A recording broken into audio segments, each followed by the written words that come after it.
Bogey. Scotty.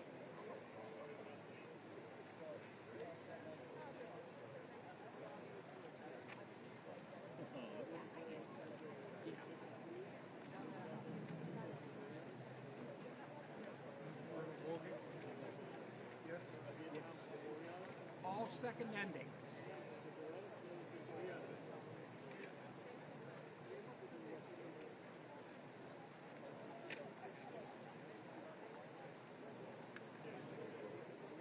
All second endings.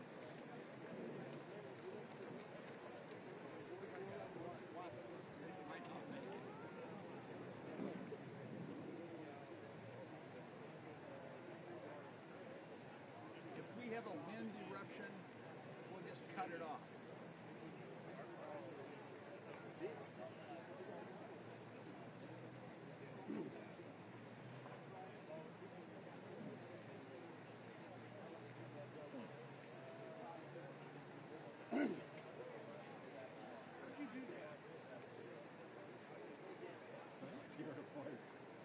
That's a thought. I thought about tearing it apart too. Mine's actually connected. Yeah, I didn't have. I just keep going. There wasn't any time to have a face. So. 2 bars of 2. 1, 2, 2.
Service medley.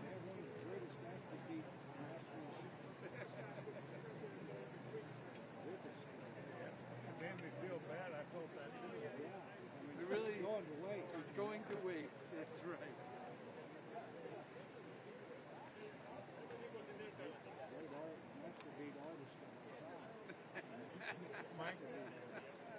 That's just because I play Service late. medley number 1.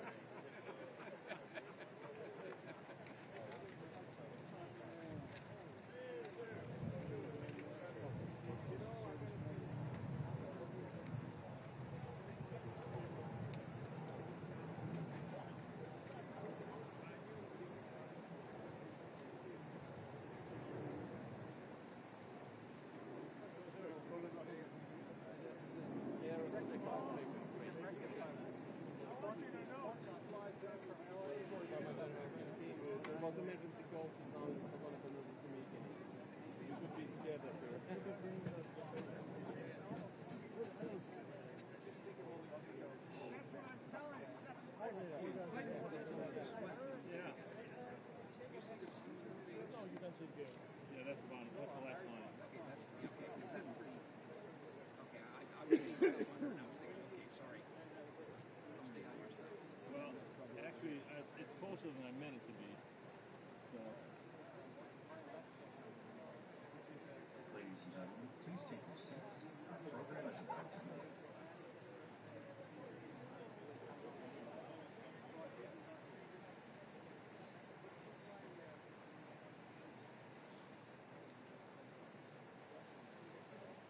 You see the kid in a nice looking blue suit? Oh, that's Zach right here. He's going to the store.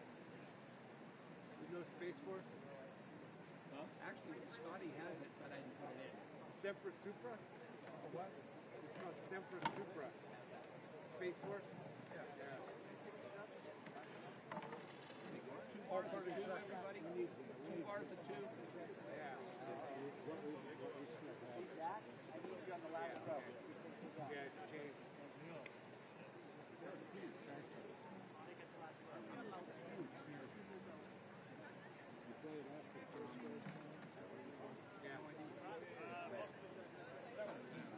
Used in our army.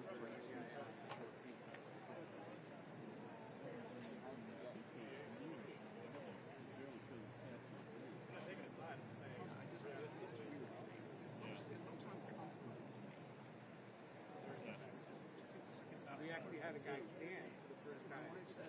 Yeah, he actually works for him right now.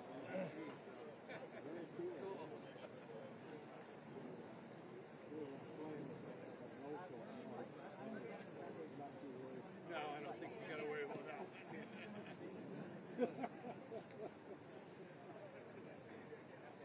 Like, everybody in the band went up to this guy after, like, hey, you're the first guy. He's like, I had no idea, you know.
Ladies and gentlemen, welcome to the 12th Annual Washington Ohide Foundation Service Awards.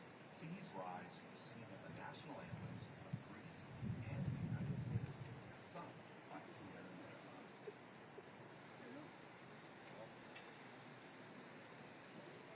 Σε γνωρίσα από την κόψη του σπαθιού την τρομερή. Σε γνωρίσα από την όψη που με διαμετράει τη γη. Απ' τα κόκαλα βαλμένη των Ελλήνων τραϊερά και σαν πρώτα ανδριωμένη χαίρε ελευθεριά και σαν πρώτα ανδριωμένη, χαίρο ελευθεριά και σαν πρώτα ανδριωμένη, χαίρο ελευθεριά.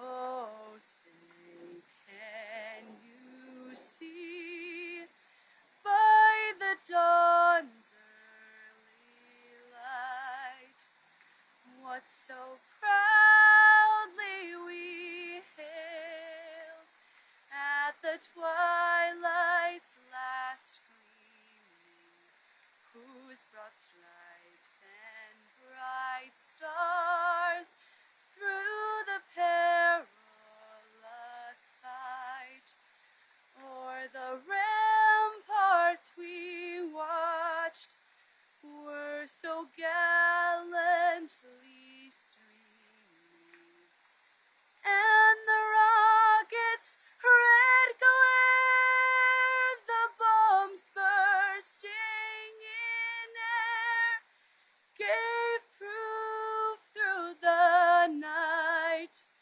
that our flag was still there.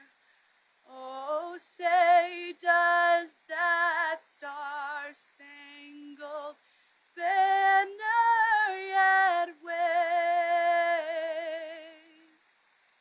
for the land of the free and the home of the brave? Thank you.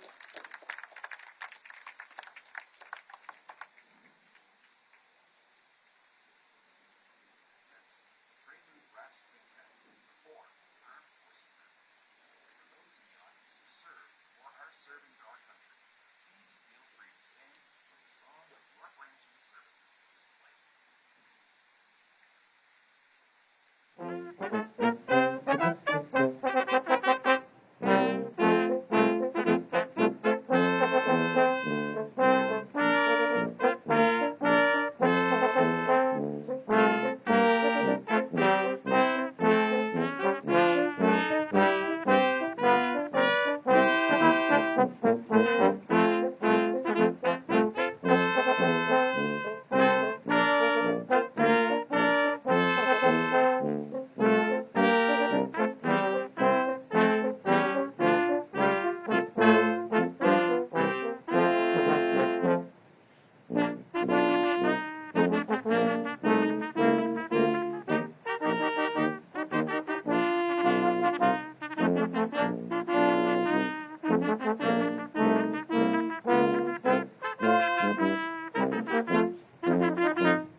Ladies and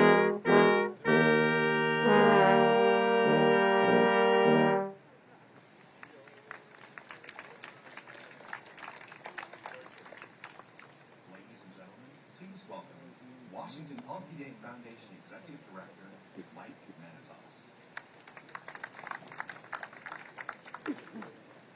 Thank you all for joining us today at our 12th annual Washington Ohi Day Foundation Service Awards. What a fittingly beautiful day it is today.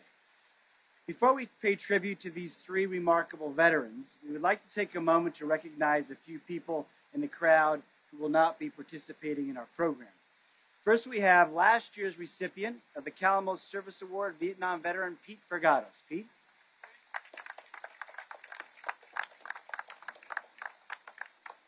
And despite a last-minute meeting called at the Pentagon this morning, we have quite a number of countries represented by their defense attachés.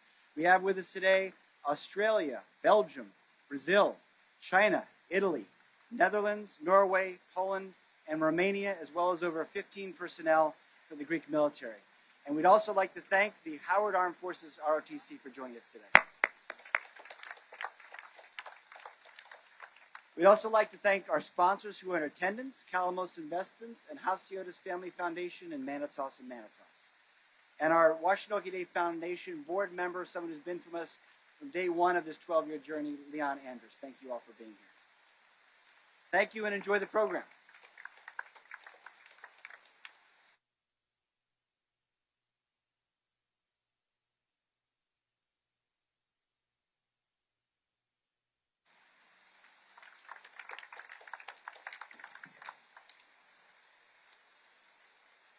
Dear distinguished guests, we come together filled with great joy and deep emotion to commemorate the Ohi Day and to honor all those men and women who served with self-denial and heroism under the flags of Greece and US throughout the years. Before I go on, let me convey the heartfelt greetings of the political and military leadership of the Hellenic Ministry of National Defense, whom I represent in today's ceremony. Surrounded by historical legacy in a memorial that signifies that ultimate sacrifice of the American people in the struggle against the darkest form of authoritarianism and oppression, we stand here today to celebrate the Greek contribution to the World War II. Nevertheless, it is important to keep in mind that the Ohi Day doesn't represent one more national celebration of the events related to World War II. On the contrary, it expresses the first out-loud call for resistance against the raging fire of fascism that had already burned away almost all Europe at the time. The Greek Prime Minister's reply to the Italian ultimatum, laconic and profound in times that Europe has been under the Nazis' advance, didn't just lead to war with Axis. Ioannis Metaxas, with one single word, Ohi, which means no, emphatically stood against the forces of fascism, tyranny, and hatred, and signaled a resounding yes to freedom and justice. October 28, 1940, united Hellenism and set the example for the free world that was in the merge of losing hope in front of the Nazi mechanized supremacy of the time. In this sense, the effective Greek counter-offensive of late 1940 has been characterized as the first Axis setback of the entire war. It portrayed a David versus Goliath victory, which degraded the myth of Axis invincibility and gave the Allies the boost in confidence they needed to overturn the outcome of the war and defeat the Axis powers. To the freedom cause, Greece has not felt left alone. It was United States and Greek diaspora that played pivotal role in keeping the Greek struggle for freedom alive. Greek Americans not only helped to alleviate the gravages of Nazi occupation for the Greek population, but also served under stars and stripes in support of Hellenism and the Allied cause. This honorary legacy and the transatlantic bonds between the two countries didn't wither out with the end of the war. On the contrary, as the today's award nominations indicate, Greece shares the same ideals and fights for the same values as with the United States throughout the post-World War II history.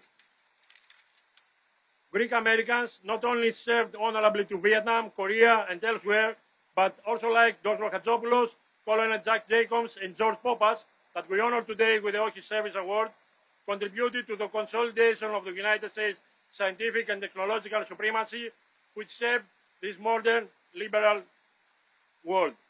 Dear guests, today we pay respect to our fallen heroes. We attribute honor to the distinguished Greeks and Americans which inspired with their courage the two peoples, and most importantly, we unite our voice with all the free world against authoritarianism, revisionism, and nationalism that threatens once more Europe and the rest of the world.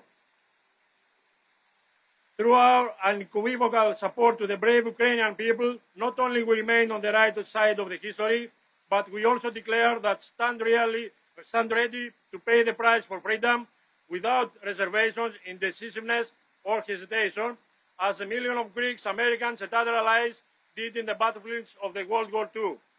Thank you so much.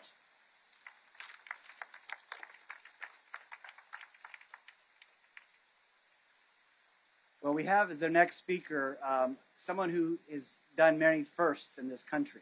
And all the years we've had this, we've been blessed to have the Defense Attaché of Greece represent the country. But we have with us today, for the first time, the Ambassador of Greece to the United States, who's also the first female Ambassador of Greece to the United States, Alexandra Papadopoulos. Please.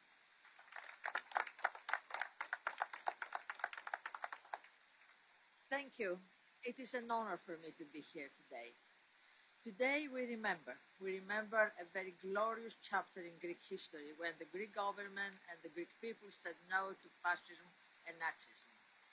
But we don't only remember, we honor those who gave their lives, who gave their whole soul and brain to the cause of freedom, who sacrificed so many things so that all of us live in freedom and peace today. And these people are personified in the names behind me, whom the Oxi Foundation honors today.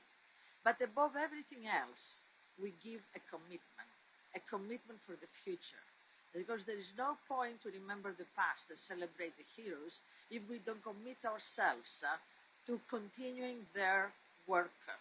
Today we say no to so many things, no to invasions, no to prejudice, no to fascism, no to discrimination, no to revisionism, and yes to the values we all share, both Greeks and Americans, the values that are so close to our hearts and the values we should give to our children and grandchildren: freedom, rule of law, respect for each other. Big honor and thank you to the people who gave their lives and gave their time and gave their freedom for us to live today as we live. And thank you to the people who take their words on their behalf. Please welcome Washington Oxi Foundation President and Founder, Andrew Matzos.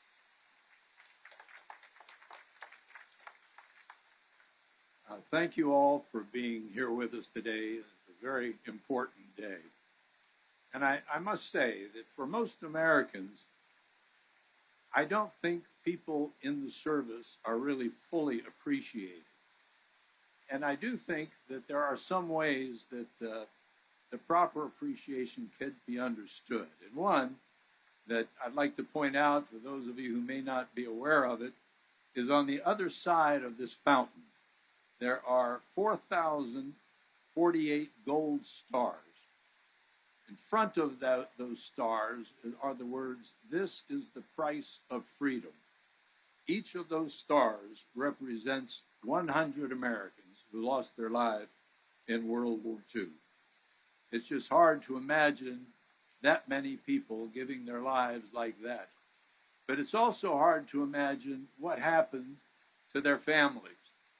And this is the case, of course, with every war where there are losses. And a man whose son had been killed in battle told me a story that was incredible. He was going home to let his family know, and he stopped at the threshold of the house and looked inside to see how happy was his wife and were his children. But he realized that as soon as he entered that house with his information, that their lives would never be the same again. And so you can imagine, with 400,000 people dying there and so many others in all the other American wars, how many families, how many people were devastated and had their lives just sadly damaged. But thank God for our military. The other thing that I think, and I don't think enough Americans have been taught this, but were it not for our military, we would not have the freedoms that we have. These things are not automatic, and I find too many young people just think this is the state of the way things are. But those of us who have seen much of this understand that's not the case, and our military is the reason. We owe a great debt of gratitude to them. Some of America's leading citizen soldiers received the award that's going to be received here today, and I might mention them. They are former U.S. Senate Majority Leader and presidential candidate Bob Dole, astronaut and United States Senator John Glenn, Senators Danny Inouye and Ted Stevens, members of the House, Ralph Hall, Foreign Relations Committee Chairman Ben Gilman, and the longest-serving member is John Dingell. But we are very proud today to have those who are here who will be joining this distinguished list. Thank you.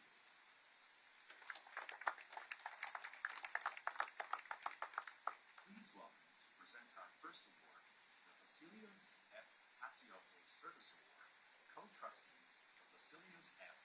and Aphrodite B. Hatsopoulos Family Foundation, George and Hatsopoulos.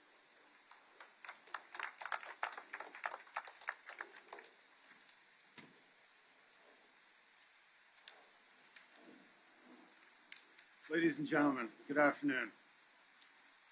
As a child, I knew Dr. George Hatsopoulos as George. Most of the thermoelectron kids did. George's company was like a family. We shared Easter and Christmas together and knew each other's parents and grandparents well. Despite what my children may think, I was not alive during World War II. I was told the story of George's efforts during the war by my dad, but not in enough detail to do it justice here. A biography was written by a friend of my dad's and George named Tom Widmer. He interviewed George and many of his colleagues, family, and friends to produce the work. I will read you an excerpt from it that describes the story in much better detail than I could. The book is titled George and Hatsopoulos, An American by Design. An early high-risk venture. Despite years of terror, murder, and starvation under German occupation, the people of Greece continued to believe in an eventual Allied victory that would liberate them from bondage. It is estimated that 1 in every 8 Greek citizens, 1 million victims, died between 1941 and 1945. Another 1 million people were homeless at the war's end.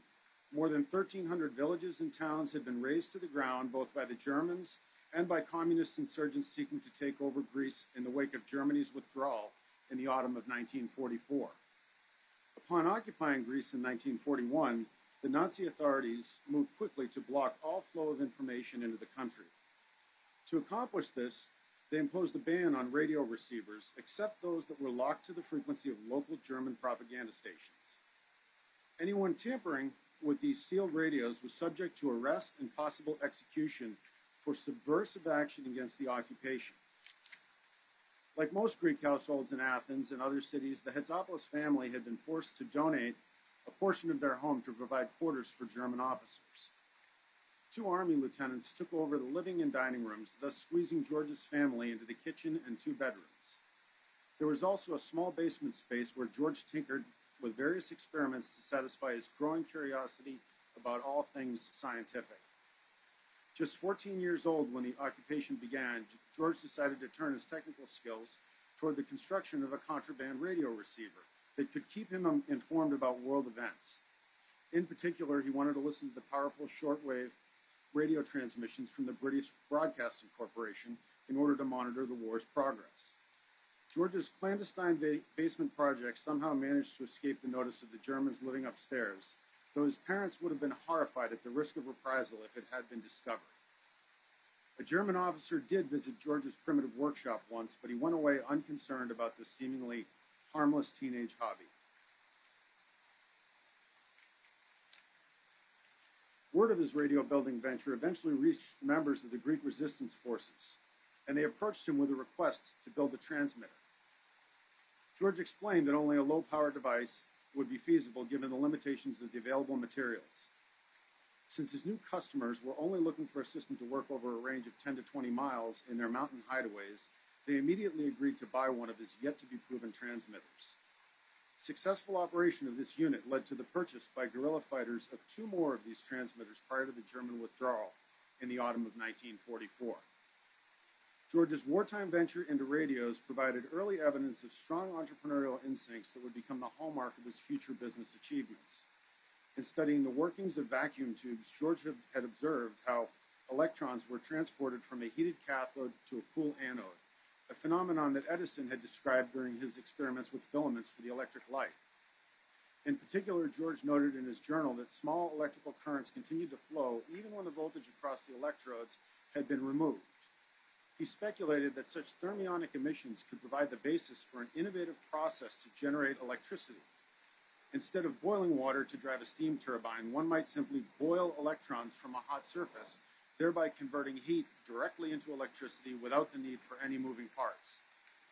A decade later, George chose thermionics as the basis for his doctoral thesis at MIT. These studies would lead directly to his founding of the Thermoelectron Corporation in 1956. Thermoelectron, now Thermo Fisher, currently employs over 130,000 people and has a market value of over $400 billion. That's quite a legacy to be proud of. Our family feels strongly that George's actions during World War II and his subsequent contributions to society in America are well deserving of the Vasilios and Aphrodite Hatsopoulos Service Award. Please accept this from us with thanks for his service to Greece and to America.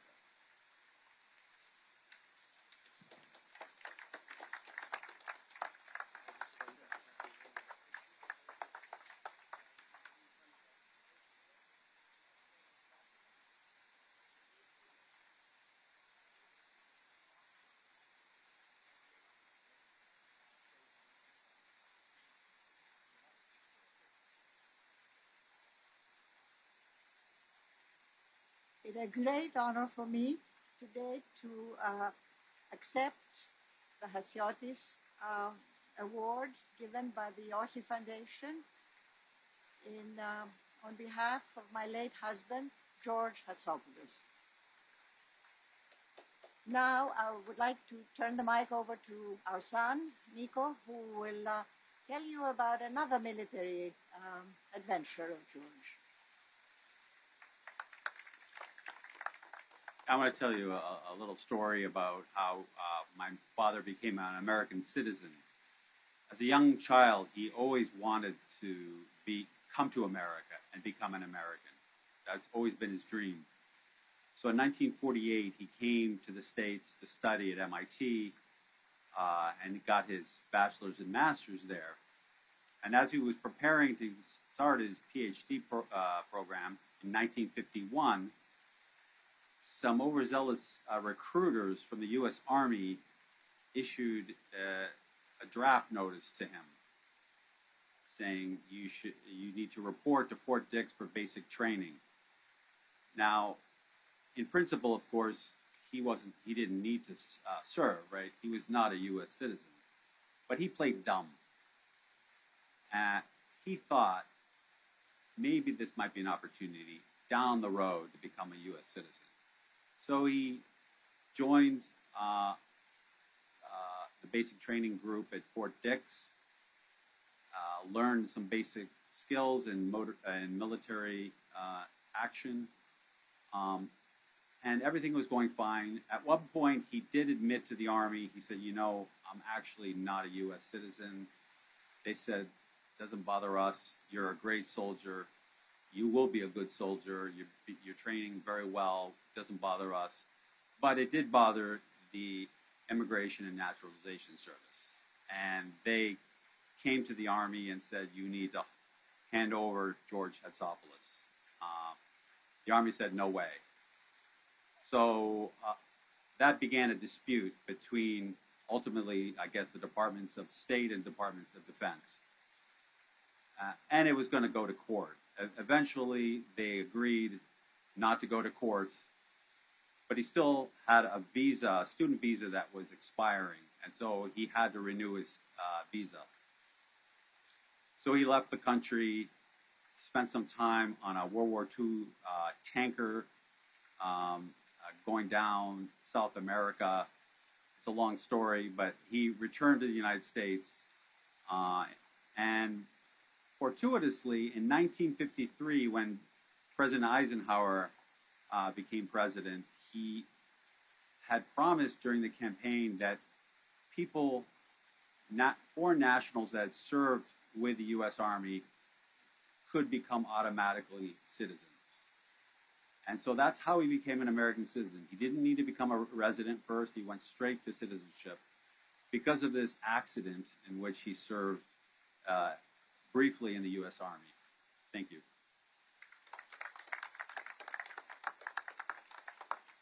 Please welcome to present our second award, the Kalamos Service Award, decorated Vietnam veteran and chairman of the National Hellenic Museum, John Kalamos. Thank you. I'm honored to be with all of you today to present the Kalamos Service Award. As we all know, those who served in Vietnam were not welcome home with warmth or parades.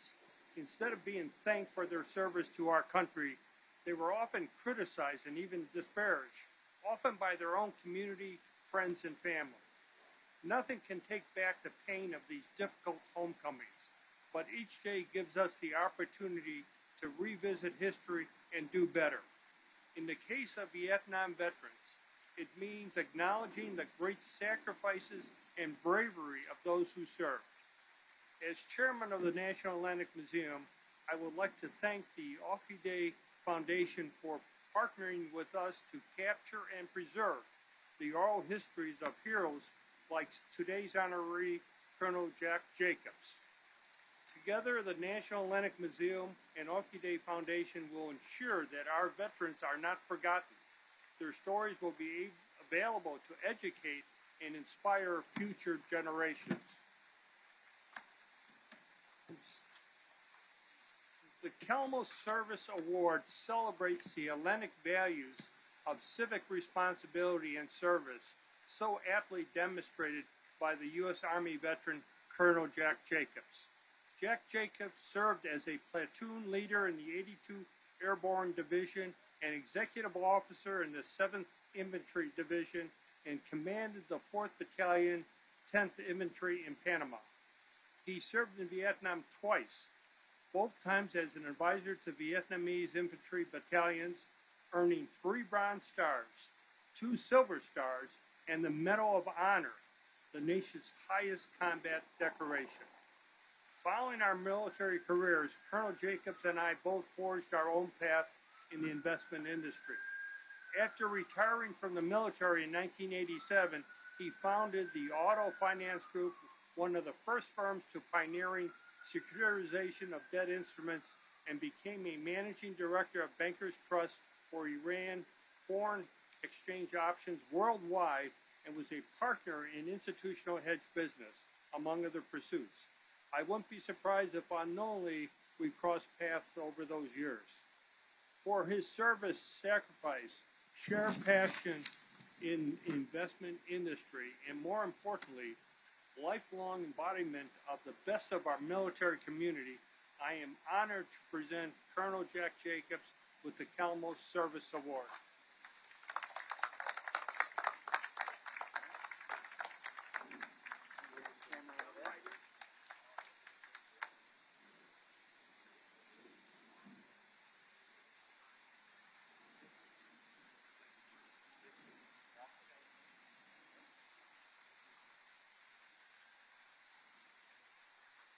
Thank you very much, John. Madam Ambassador, distinguished guests, fellow recipients. My father's parents came to this country a little over a century ago from Ioannina in the mountains of northern Greece. And a few decades later, my father was at the University of Minnesota studying electrical engineering in the middle of the Second World War. And he was summarily dragged out of school and sent into the Army, where he fought in the South Pacific in New Guinea in the Philippines. He hated getting dragged out of school, hated the army, hated getting shot at. Nobody likes getting shot at. And he got out of the army as soon as he possibly could when the war was over. And yet, when he got to be my age, all he would talk about was how proud he was at having saved the world. And his generation had saved the world. Meanwhile, across the ocean, brave Greek people, my father's relatives and their countrymen, turned back fascism by the use of one word, Oxi. And today we can see the same thing happening on another continent as valiant Ukrainians are saying no to aggression. I'm reminded of an observation of John Stuart Mills, and I'll adumbrate it. He said, war is a terrible thing, but it's not the worst of things. A man for whom nothing is more important than his own safety is a miserable creature who is made free and kept free by better men than he. Liberty is very difficult to achieve, and it's harder sometimes to hold on to it. It takes service and sacrifice and blood, and it all starts with one word, Oxi. Thank you very much for this honor. I will cherish it.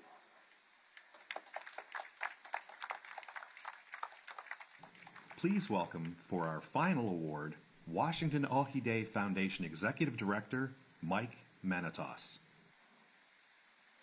So I should mention I listed the different countries that are represented by their defense attachés today, and I didn't recognize one who's possibly the most significant.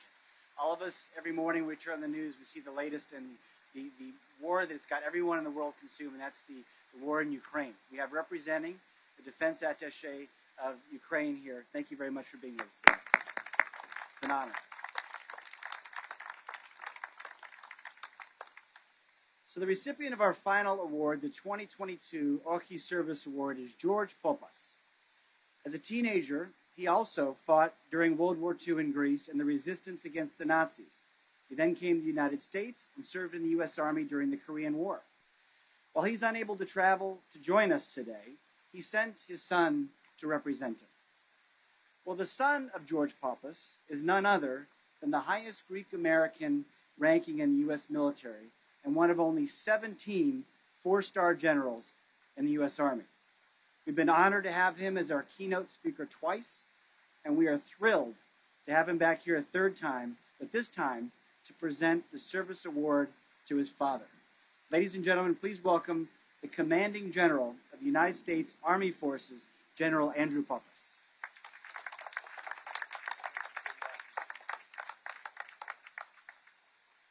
Andy, thank you. Madam Ambassador, you honor us with your presence here today. Thank you very much. And I'll tell you, as we start this, it's hard enough to sing one national anthem, let alone two. So the young lady that was singing, if she's here, that was wonderfully done. But I'll tell you, Andy, the one thing I do have to say is, everybody else got pictures in their youth. There was a time that I used to have hair like my son Nico. I would have picked a much different picture for myself. But thank you. And for Andy and Mike and the fellow honorees, and standing and sharing a stage with Colonel Jacobs, who I've known from before, he is a true warrior. He's an inspiration to us all. And I hope you see he's got a great sense of humor. And thank you for having him here today. And Pete, being here today and getting to see you, you still win the award for the best mustache on a pilot from Vietnam forward, and you keep rocking it. It's great to see you. And to all at the Oxi Day Foundation and teammate supporters, thank you very much. It's great to be here. For not only allowing me to return for this year's event and another year of beautiful weather, which just shows how much God loves the Greeks, but more importantly, to accept this honor on behalf of my father. As Mike identified, my dad is 91, and he intended to be here, and he regrets not being able to make it. He could not travel from Wisconsin. But it's my privilege to stand here for him and accept this honor. And I'll tell you, you're never too old to want to make your parents proud. And that's what that means to me. And I don't take this opportunity to rep my father, George, and the whole family name lightly. It is an honor. Because growing up in a Greek-American household, Our family name was everything. It was our foundation. It's what we honored and represents our integrity. That's what it means to my family and the name. And some of you might have similar experiences growing up. Because when one of us kids got in trouble in the years past, and usually it was me, though I was framed, the worst punishments were when my dad would actually take our name away. And when we went out, after that happened, we could introduce ourselves only by our first name, because whatever transaction, it brought dishonor on the family. And until we earned back that distinction, we couldn't use our last name. And you chuckle now, but as a youngin', that had a pretty profound impact. So I'm especially proud to be here today, in good standing, I might add, to accept the award that bears the name George Pappas. He's right behind me there. And I would have picked a younger picture for him too. I think it's in there. And it represents his values. Now, one of my dad's most closely held values is his humility. And it's one of the things that I most respect about my father.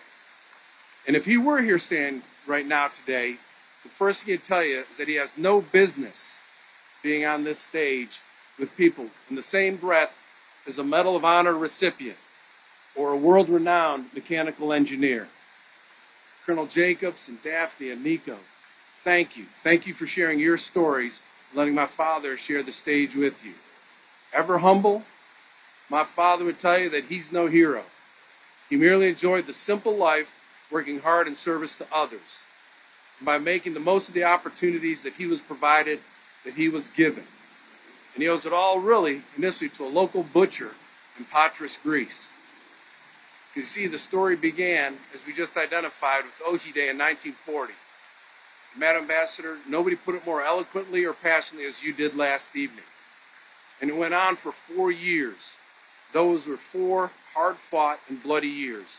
During that time frame, my dad was 10, 11, 12. Now, he wasn't a fighter per se, but he resisted. And he filled that crucial role in support of the fight.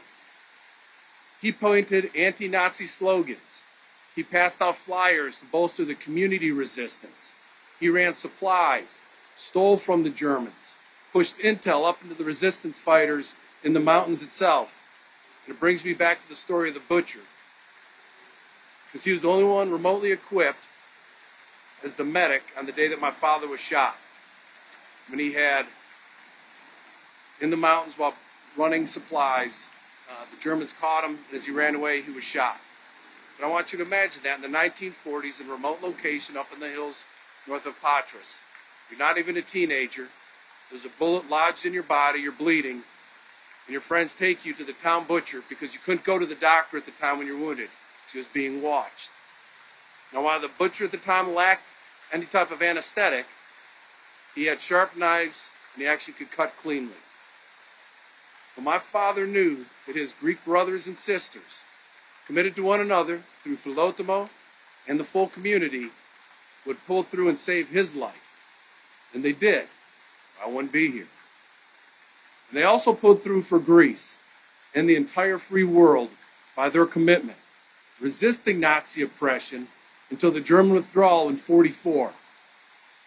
It was a year later that my father left, knowing that he played a small, humble role in serving his people and his country. Not for personal glory, but for a cause always greater than himself, and that's freedom. He earned his name. Now, Dad was a naturalized American citizen through his father, and that allowed him passage to the United States, and he sailed home. 15 years alone on a ship that landed in New York City. And he again found himself depending on the kindness and support of his fellow Greeks in the community. Because through miscommunication, when he got off that ship alone, the family was not there to meet him. And as he waited, he feared that without being given over to family, that they're going to send him right back to Greece. So he ran away. He didn't speak English, and he went to a local Greek community in New York, and he went to a diner. And at 15, they brought him in. He worked there. They gave him shelter. And then later, through the church connections, family finally came up through Philadelphia, picked him up, and took him back down to live with family. And it was there in Philadelphia that he finished high school. Now, it wasn't long before, now being a naturalized American, that he was called to serve again, this time, like others, drafted during the Korean War. But once again, Dad was asked to put his mind and his relationships to work. Not on the battlefields of Korea, but conducting counterintelligence operations against the Soviets in post-World War II Germany, on both sides of the border, moving freely, east and west. And when that tour was complete, Dad returned back to the United States. Now, he returned back because he was smitten with a Greek-American woman that he had found and met over in Germany. And he followed her back to Milwaukee, Wisconsin, where she had recently graduated from Marquette University prior to her own European travels. And it's also where he used his GI Bill earned from his military service to earn his own degree in Milwaukee. And it's where he raised my sister, my brother, and myself as we strive to earn and continue to re-earn our own name. Now, Dad worked hard. He built businesses. He served on the city council, raising up to the point of president. He served on the police, the fire commission, and committed himself to the community because he has lived and continues to live what he calls the American dream. And I think that's what this reward recognizes. It's not my father, George Pappas, as an individual man, but rather a story of opportunity, it's of work, and it's of service. And it's a story shared by so many Americans across so many generations. But I'll tell you, when I was a kid, my dad used to tell us the stories about Greece. He'd rave about its beauty. He'd rave about its culture, its food, and how proud we were to be Greeks. I said, that sounds fantastic. We need to move back. But he said, hey, but there's a reason that our family is here. Because for us right now, America's been our land of opportunity. Dad came here in the 40s after a war-ravaged Greece to rise as high as he was willing to work, limited only by his own inspiration. And he has remained relentlessly committed to the communities and the people who allowed our family to thrive. Now, my father's legacy, his name, includes the opportunities he and Mom built for all three of our children. My sister Athena did her undergrad at Brown Medical School, Madison, Wisconsin, and she's a cardiologist that just gave up being the president of the American College of Cardiologists. My brother went to film school. He's a cinematographer out in Los Angeles for TV and film. He followed his passion. For myself, I'm a soldier also. I rose through the same army in which my dad was drafted into, serving multiple tours overseas. You're never too old to want to make your parents proud. Never. I want to thank you for this experience, Mike. Thank you very much. I'll deliver this award to my father over the Veterans Day weekend. I'm going to share the stories that I've heard from everyone this afternoon. But more importantly, I'm going to continue to serve and maintain the integrity of the name. Thank you very much.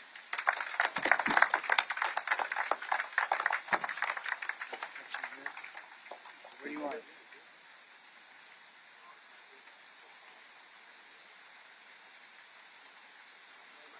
Thank you. So to conclude our program, if I could ask each of our honorees to stand behind me, Lieutenant Jacobs, General Pappas, and Hatsopoulos, please stand there. One of the most iconic images from World War II in the Greek Oxi was the Evzon on the cover of Life magazine. So the Washington Oxi Day Foundation has, if you could, we'll take a picture with each of you holding the framed pictures, has framed an original copy of the Life magazine with the Evzon on the front.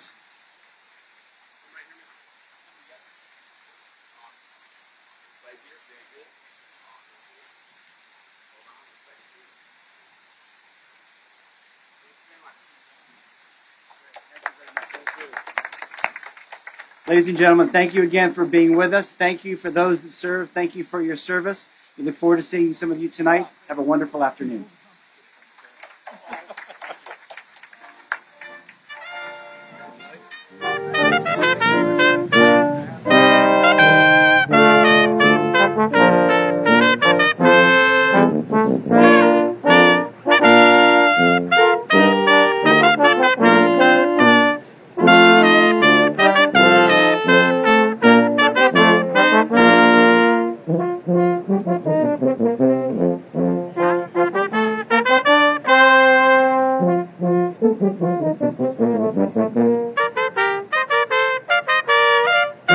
Thank you.